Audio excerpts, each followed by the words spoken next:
Hi everybody, Joe Kane here from Rocks Coronado, and today I'm going to be talking about some ideas for rock painting rock creatures. So I recently posted a picture of this one on my Facebook page and on Instagram, and got several questions about, where do I get the ideas for these types of paintings. So almost in every case when I've done a rock creature painting, the idea comes from something to do with the rock. So in this case, if you look at this rock, it's actually, look at the back, it's actually kind of a very strangely shaped rock, okay? And on the side, it's got an actual opening, like a mouth. So it was pretty easy for me to imagine this thing as some kind of a creature just by the way it was shaped. And there was actually an indentation here where I put the eye. I don't know if you can see how that's indented in the rock. So this is a sandstone rock that I found at the beach here in Southern California. And a lot of times what happens with sandstone is that something gets embedded in it that's harder and fossilizes, and then when the rock washes away and gets eroded, it leaves these really cool formations in the rocks. So sometimes that's how I get the idea for the rock. A lot of times the shape of the rock will help you to get that idea about what kind of creature to paint. And these are really easy and fun to do. People comment about the texture on them, and all that is, I started off with a base of acrylic paint, and usually I'll use a couple different colors just to get sort of some tones in there. And then after that dries, I use puffy paint, kind of like this. This is by Scribbles, which is readily available at any hobby store, also Amazon.com. And but Joanne Crafts has the best selection of puffy paint that I've found so far, so you might want to try that. But once and then I just use different colors of puffy paint. So I just made an eye ridge and some outlining the eyes, and I guess that's an ear, I'm not sure. And then around the mouth, just to give it a little bit of variation, and then just start with your puffy paint and fill in the surface. So today I just want to talk about some of the rock creatures I've done and show you how the rock suggested the shape of the type of creature I was going to paint. So the very first one I did, and I'll insert a photo here in the video, but I'm going to show you real quick. If you look at this on my iPad, this is a alligator, crocodile, whatever you want to call it, obviously some kind of a creature. And so when I saw that rock, it was shaped very triangular, very like the head of a alligator. So that one's still around somewhere. I believe it's in my wife's on the patio near some of my wife's plants.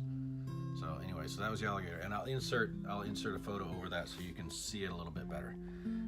Next, the next one I painted, I don't have this one anymore. I think I gave it away as a trade at the Santee Rocks here in California. Santee Rocks get together a while back. But this rock was shaped just like an alien's head, or at least that's how I saw it. So I used some of the same techniques with different colors, and then put some dark paint in the eye sockets. It was just a very strangely shaped rock.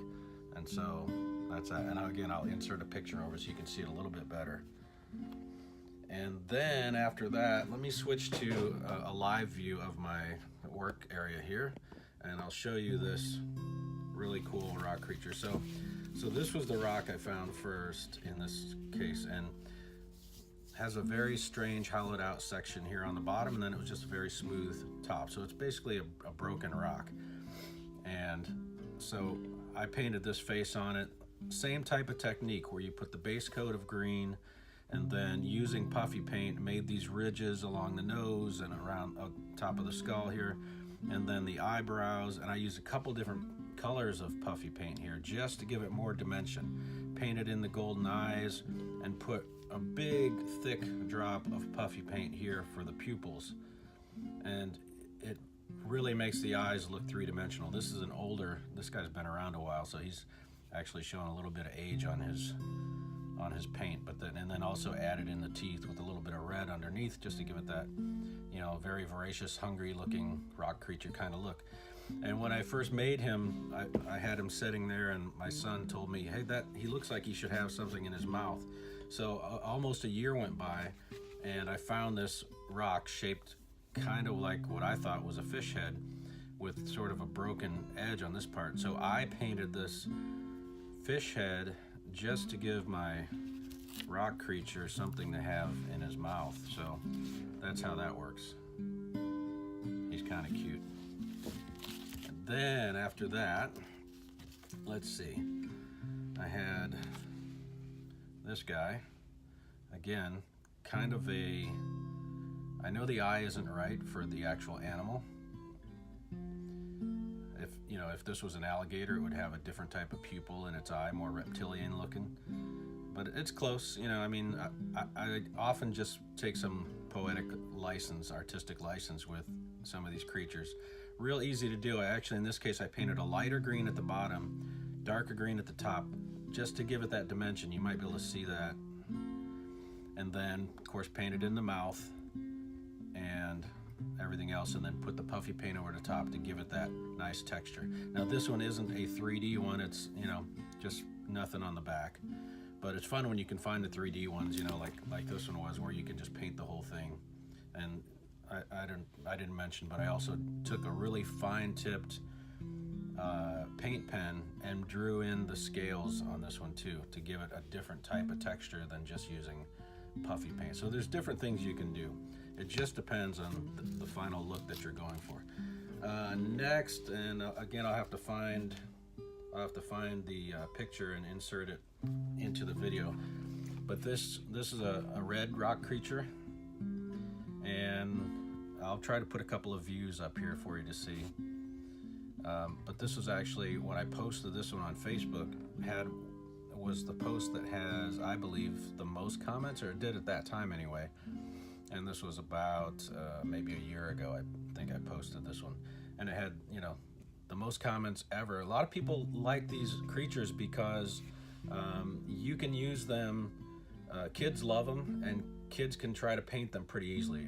Most kids can paint teeth and eyes, and it may not be perfect, but that's kind of half the fun of it, is just playing around with it and getting something cool going. And then probably my favorite, and this will be the last one I show you today, I'm going to keep this video kind of short, is this one I painted in 2018, back around April or May.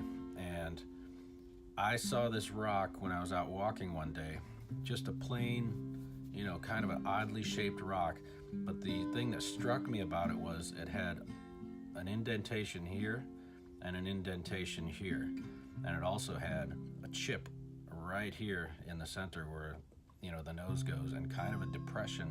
It was just sitting on the ground in its natural state. It looked like some kind of an animal or a creature.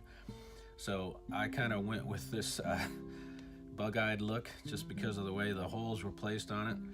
Put some nice, nasty looking fangs on there. And, again, use that same technique where I'm using some darker paints in the background and some lighter paints just to give it more dimension.